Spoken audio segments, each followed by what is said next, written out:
What is happening, guys, and welcome back to the channel. For today's discussion video, we have some beastly drops, those in the form of some upcoming listings and reveals and leaks just coming here, there and everywhere. This week already it's been jam-packed and we're only Monday, so I mean, what's going to happen before Friday, who knows, but sit back, relax and enjoy the news, and let me know down in the comment section below what gets you guys the most excited, and of course I'll be sure to pop a link to the source down in the description box below. So first of all, we're going to be discussing some of the updated breakdowns for the next couple of waves of Transformers Legacy Evolution and the final waves for Studio Series for 2023. So all of these figures should pretty much see us through the year until we get into 2024 listings, and we may as well get stuck straight into it. So first of all, we have Wave 3, which at the moment is scheduled to come out in July, which makes sense. You know, Wave 2 will probably come out next month, and then they always kind of leave about 2 to 3 months between waves. We know the vast majority of these, as Hasbro literally just revealed them in some of their pipeline reveals, but we'll get into it. So first of all, in the core class, there's going to be a core class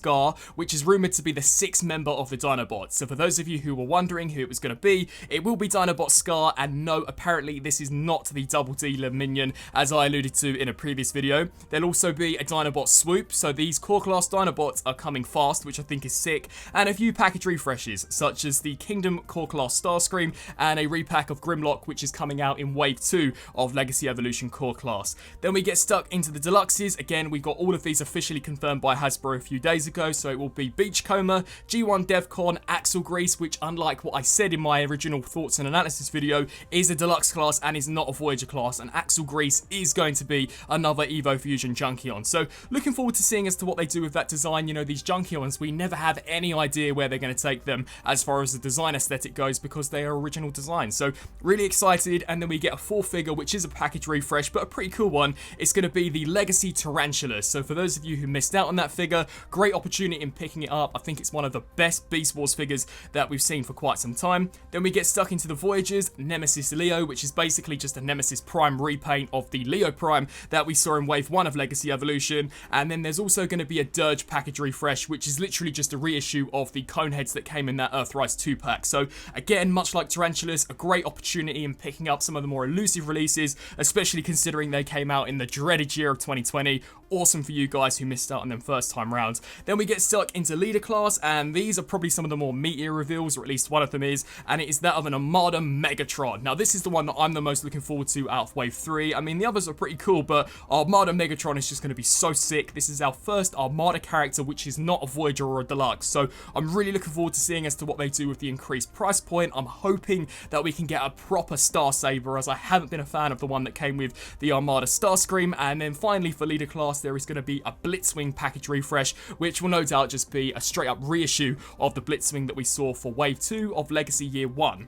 Then we jump into Wave 4, which is scheduled to come out in October, so you know, towards the end of the year. Core class, it's going to be Snarl, so we'll pretty much conclude the Volcanics Combiner before the year is out, which is awesome. You know, they're not splitting it across 2 years like they have done with some of the past combiners, such as Devastator and even Menasor to a degree. And then the rest of them are basically just reissues, so a Core class Optimus Prime, the version that we saw for, I think it was Kingdom, and then a reissue of Sludge and Slug that we saw for Wave 1 of Legacy Evolution. Then we get stuck into the Deluxes, which again, they're branching out into some slightly more obscure universes, so we're going to be seeing a Shadow Striker. Now at the time of this recording, it is heavily implied that this Shadow Striker is going to be based on, I think it's her Transformers Cyberverse design. Now personally, I'm in two minds about this. I mean, I don't think Cyberverse was the best TV show out there, but unfortunately none of those characters really got proper deluxe versions of themselves, so it will be cool to see them almost given the Generations treatment. So I'll just reserve my judgment for when we get the reveal. I thought the character design of Shadow Striker was pretty cool, so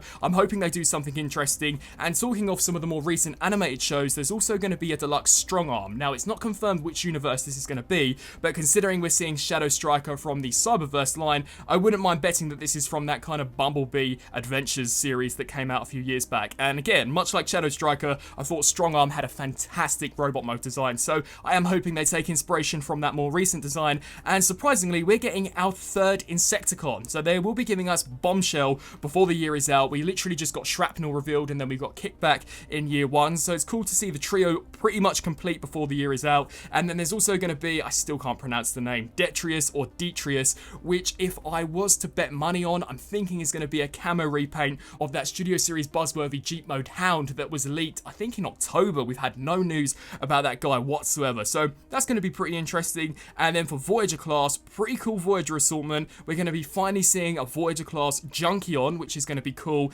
and then a Voyager class Bludgeon, which is the one that I'm the most looking forward to out of kind of this final wave.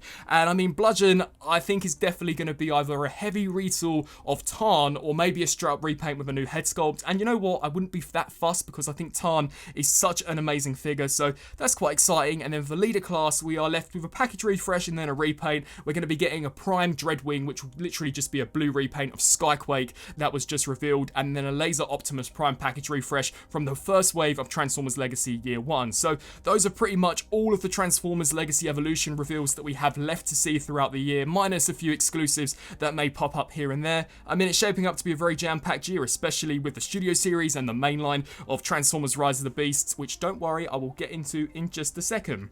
Then we jump into Transformers Studio Series. Now this is Wave 3, this is going to come out in August, and for core class it's going to comprise of 2 repaints, so a TF3 Bumblebee, which will no doubt be a yellow version of the pink Laserbeak we saw last year, and an 86 core class Ironhide, which is just going to be a red repaint of the white Ratchet that we saw last year as well. Deluxe class is a little more interesting, so we're going to be seeing a War for Cybertron Cliff Jumper, hopefully based on those High Moon Studio games, and then there's going to be an 86 Brawn and a TF7 Bumblebee. Now, the TF7 Bumblebee, I think, is the one that probably confuses me the most because we've literally just seen a TF7 Rise of the Beast Bumblebee in the first wave of this year. So I'm not too sure how they're going to get around that. I mean, will it just be a package refresh or will it be maybe Bumblebee without the roll cage? I guess only time will tell. 86 Brawn definitely makes me happy. I mean, this year as a whole doesn't really seem to be that heavy as far as 86 movie characters go, but I mean, they've chomped away at quite a few of them, so I guess they kind of have to water down the releases, as before you know it, they would have probably covered pretty much everyone. Then we jump into Voyager. We're going to be seeing a Rhinox, which is quite interesting as we literally just got the leak of the mainline Rhinox, so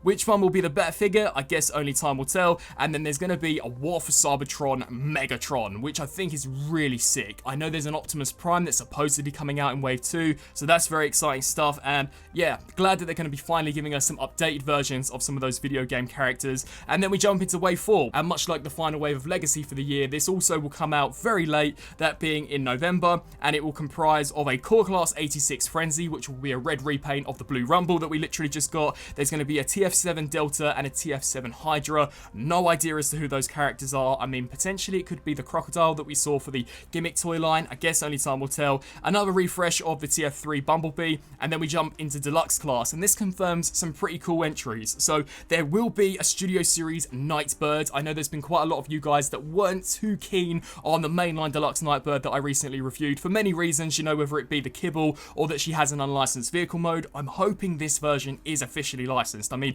it would be so cool to get that vehicle in the Studio Series looking exactly how it did in the movie, and a character which up until this point has had no toys whatsoever, where we will be getting a Rise of the Beast Studio Series Mirage, which is about time. I'm hoping that they can get the license to Porsche. I know Porsche don't really like giving the license out to Transformers as they don't like their brand associated with war.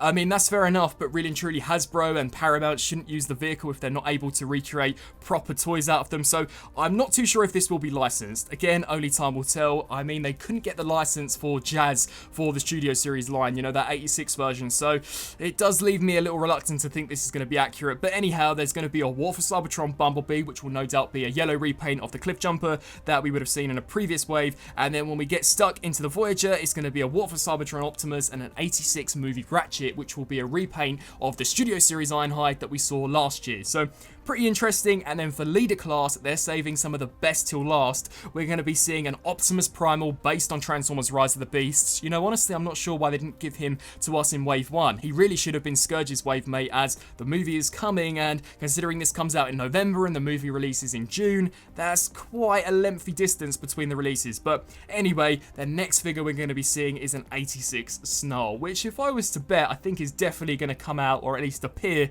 sometime before November, maybe quite quite soon. But those are all of our kind of breakdowns for the rest of the year in regards to Legacy Evolution and Studio Series. Let me know down in the comment section below what gets you guys the most excited. And now we jump into some of the real juicy news where we actually have proper official images which confirm everything. So first of all, we're going to be starting off with some package shots of some of the upcoming Rise of the Beast Studio Series figures. So here we have Core Class RC. I mean, first of all, the CG render looks fantastic. The face doesn't look completely accurate to what we saw in the latest teaser trailer, so I am starting to wonder if some of these toys are too based on concept art when in comparison to the final CGI assets. I guess we'll just have to wait and see until June, but this looks like a pretty cool Core Class, I can't lie. But the way they've packaged her, they've kind of done her a bit dirty as they've split the torso around so that her butt is facing kind of sideways. It's a bit strange. But then we have a CG render of the figure, which I think looks fantastic, alongside her backdrop, which will be the road, which we kind of saw her hanging off of the side of Wheeljack in the latest teaser trailer. So that's pretty sweet. Here we have an image of Air Razor's package, so we have a proper kind of full CG render, or I should say piece of artwork of Air Razor as she'll appear in Beast Mode, and that Falcon looks awesome, although I don't think it looks too accurate to the Falcon seen in the latest teaser, so perhaps this is based on very early artwork. Then we have an image of her with her backdrop. It looks to be identical to the scene where we see Optimus Primal introduced in the latest teaser trailer, so it's pretty cool that they're managing to get the backdrops that accurate. Here we have an image of Battle Trap. I mean, the CGI render just looks sick. It showcases that mace weapon he'll come with in the movie will be on an actual chain, so it's unfortunate that they weren't able to replicate that in Studio Series, but CG render Battle Trap is looking sick, and he'll come with that kind of backdrop that we see Scourge, I want to say Execute Bumblebee in the latest teaser trailer, so that's pretty sweet. And then finally we have some images of Cheetor, which I think is the most exciting out of all of these package reveals. So we have a piece of artwork of Cheetor.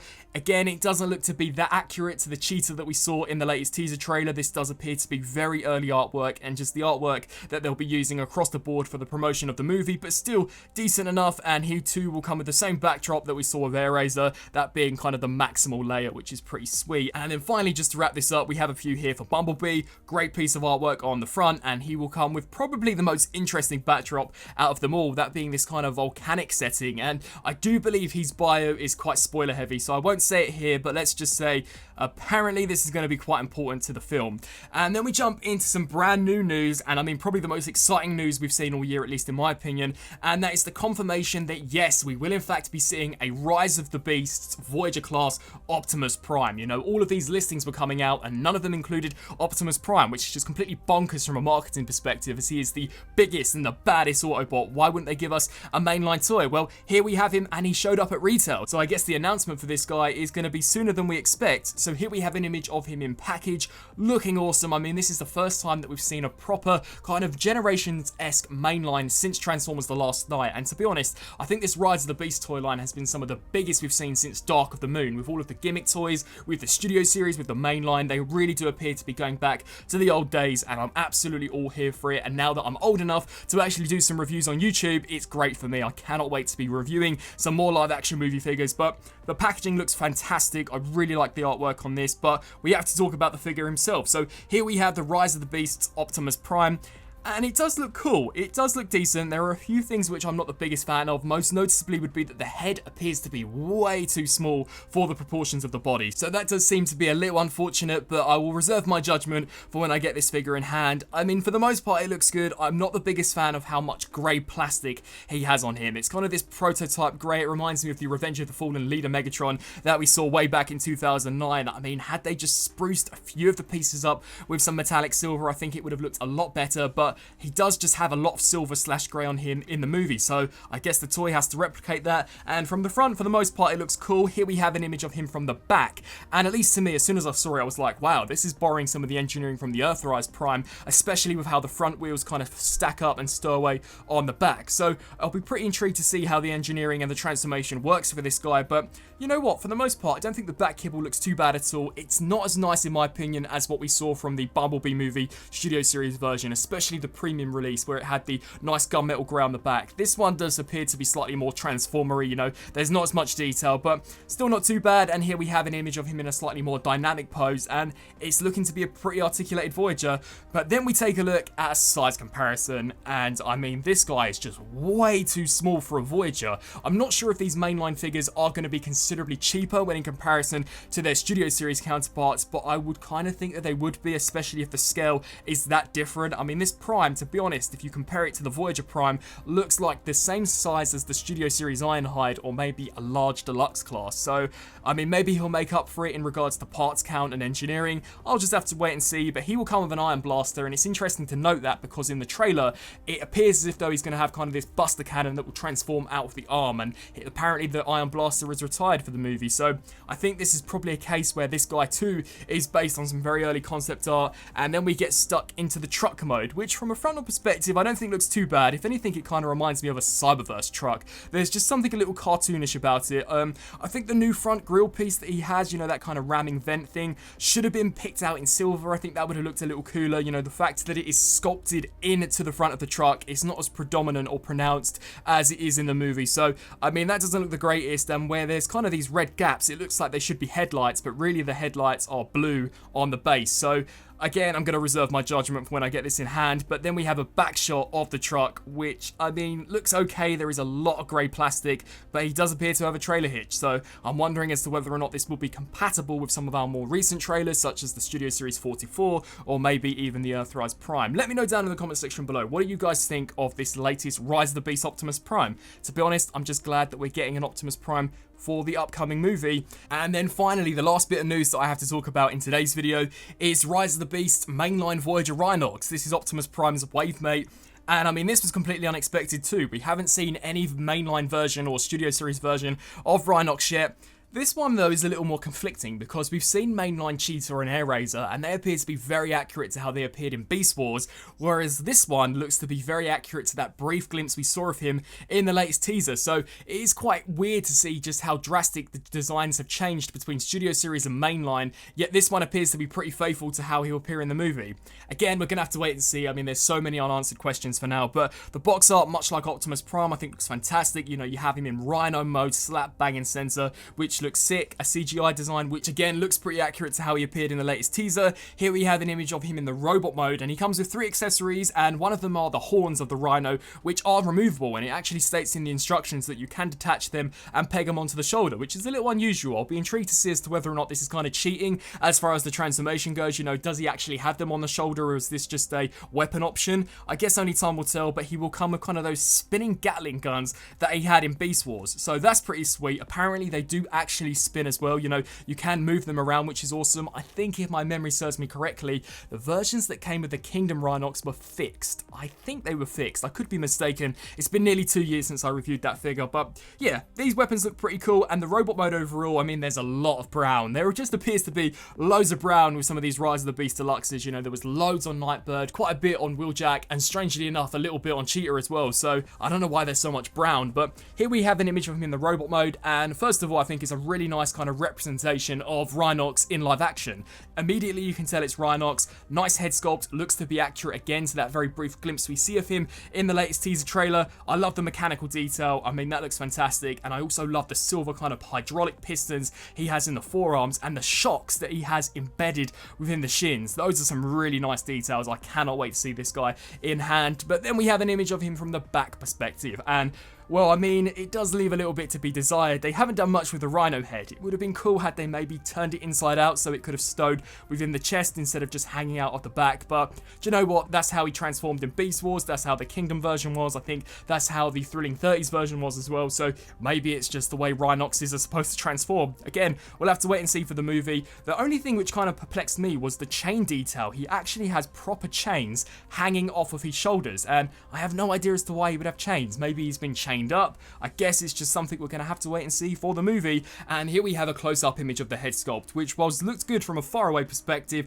I have no idea what they've done with the pupils. The pupils look pretty horrifying. It actually looks like Scourge has gouged his eyes out. It looks like it's just an empty socket. So I don't know why they didn't carry on with the green paint, or why they didn't leave that one whole sculpt. And he looks to be very sad as well. I mean, that is a big old frown. So again, I don't know if it's accurate, only time will tell. Here we have a side-by-side with him alongside the Kingdom Rhinox. Looks to be a pretty good scale Voyager, unlike Optimus Prime, who definitely appeared to be on the slightly smaller side. And then we get stuck into the Rhino mode, which from a frontal perspective doesn't look too bad. You know, nice mechanical details in that Rhino head, pretty decent color scheme. I mean, again, it's a lot of brown, but the silver does wonders for the mechanical sculpting. And then we have this, which is a side perspective of the Rhino mode. And I mean, it looks like a brick. At least we know if the Maximals and the Autobots get whooped in the battlefield, the Primal can just pick up Rhinox in his Rhino mode and luzz him at Scourge and take him clean out, as this looks like one hefty brick. There doesn't appear to be much going on at all in terms of the rear of the figure. I mean, it does look very flat. He certainly needs to get down to the gym and start doing some squats. But, I mean, besides that, nice detail throughout. I can't really complain. And then we have an image of his butt. And I think it's because there's no actual sculpted separate tail. Considering it's sculpted into the butt, it just looks very flat and almost 2D-like. So, had the tail been a separate piece, I think maybe that would have looked a little better. But yeah, I'm pretty impressed so far. I'm very much looking forward to getting these Rise of the Beast mainline Voyagers in hand to give you guys the review, so be sure to hit that subscribe button, and that pretty much wraps up everything I wanted to discuss in today's video. So we've gone through Evolution, Wave 3 and 4 breakdowns, Studio Series, Wave 3 and 4 breakdowns for 2023, we've discussed some of the new CGI artwork on the packaging for Rise of the Beast, and we've spoken about the new mainline toys. Let me know down in the comment section below, out of everything discussed in today's video, what gets you guys the most excited. And I mean, that's pretty much it for today's video. So I thank you all so much for watching, and until my next video, I'll see you then. Thanks for watching.